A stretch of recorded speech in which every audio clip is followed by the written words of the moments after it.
नमस्कार। आज हम अमेरिका ईरान तनावों पर थोड़ी गहराई से बात करेंगे।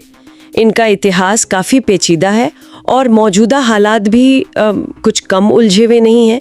हमारे पास जो जानकारी है वो कुछ ऐतिहासिक घटनाओं, टकरावों और इस पूरे संघर्ष की असलियत पर रोशनी डालती है।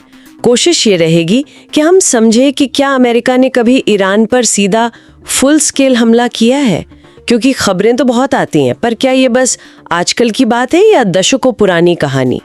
ठीक है, तो चलिए इस पेचीदा मामले को थोड़ा और समझते हैं। तो सबसे बड़ा सवाल यही है, क्या अमेरिका ने ईरान पर हमला किया है?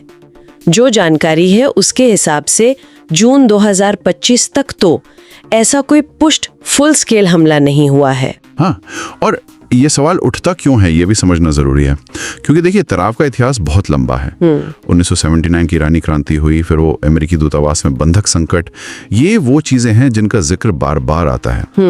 और जो हमारे पास स्रोत हैं उनमें एक दिलचस्प बात यह है कि कैसे ये पुरानी घटनाएं आज भी दोनों तरफ शक और सोच को शिकाल देती हैं। तो ये सिर्फ इतिहास नहीं है, ये आज भी असर डाल रहा है। बिल्कुल, वो ऐतिहासिक बोझ तो है ही। और स्रोत ये भी साफ करते हैं कि भाई सीधा युद्ध भले न हुआ हो, पर लड़ाई कई तरह से लड़ी गई है। इसमें जैसे टारगेटेड मिलिट्री स्ट्राइक्स हैं, साइबर हमले हैं और प्रॉक्सी वॉरफेयर भी है, दूसरे गुटों के जरिए लड़ना। जनवरी 2020 वाला सुलेमानी ड्रोन हमला इसका एक बहुत बड़ा उदाहरण है ना? हाँ बिल्कुल, वो एक अहम मोड़ था। अमेरिका ने बगदाद एयरपोर्ट के पास ड्रोन से हमला किया। ईरान के top commander general Qasem Soleimani मारे गए।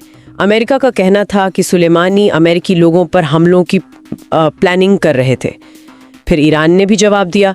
इराक में अमेरिकी बेस पर मिसाइलें दागी। जानकारी के मुताबिक कोई अमेरिकी मौत तो नहीं हुई, पर हाँ कई सैनिकों को टीबी आई, दिमागी चोटें आई।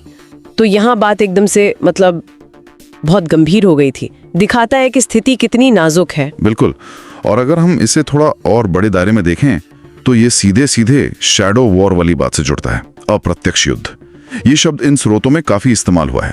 ये तरीका है सीधा टकराव टालने का, पर संघर्ष चलता रहता है।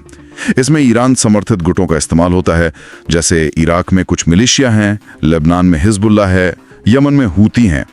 स्रोत ये भी बताते हैं कि इन गुटों पर ईरान का कंट्रोल भी हमेशा 100% नहीं होता, जिससे ये और पेचीदा हो जाता है। हाँ, ये प्रॉक्सी वाला एंगल वाकई बहुत जटिल है। और फिर साइबर हमले, वो भी इस लड़ाई का एक अहम हिस्सा बन गए हैं। जैसे 2010 का स्टक्सनेट वायरस, जिसने ईरान के परमाणु सेंट्रीफ्यूज को कथित तौर पर नुकसान पहुंचाया था, वो एक शुरुआती पर बड़ा उदाहरण था। अच्छा, हाँ। और फिर है अमेरिकी प्रतिबंध, इकोनॉमिक सैंक्शंस। ये भी एक तरह का हथियार ही है, ईरान की अर्थव्यवस्था पर दबाव बनाने के लिए।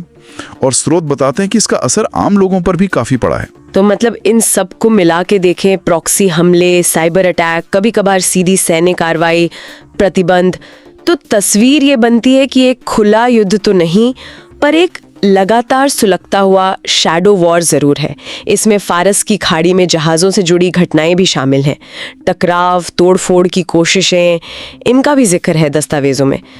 ऐसा लगता है कि दोनों पक्ष लगातार एक दूसरे को टेस्ट कर रहे हैं, पर वो लाइन क्रॉस करने से बच रहे हैं जिससे बड़ा युद्ध छिड़ जाए। और ये भी दिखता है कि इस तरह के ग्रे जोन संघर्ष से पीछे हटना कितना मुश्किल होता है। बिल्कुल सही कहा। तो निचोड़ यही है कि अमेरिका ईरान रिश्ते दशकों से बहुत तनाव वाले रहे हैं। इनमें खास सैन्य घटनाएं भी हुई हैं, अप्रत्यक्ष टकराव भी हुए हैं। लेकिन जैसा कि स्रोत साफ करते हैं, जून 2025 तक अमेरिका ने ईरान पर कोई फुल स्केल आक्रमण नहीं किया है। लड़ाई मुख्य रूप से इसी शैडो वॉर के रूप में चल रही है, प्रॉक्सी, साइबर, प्रतिबंध। और यहीं एक अहम सवाल उठता है, जिसके संकेत इन स्रोतों में भी हैं। क्या सवाल? कि स्थिरता के लिहाज से देखें तो ये जो लंबा चलने वाला, कम तीव्रता वाला संघर्ष है, ये पारंपरिक युद्ध से ज्यादा खतरनाक या अस्थिर तो नहीं? हाँ, ये वाकई सोचने वाली बात है।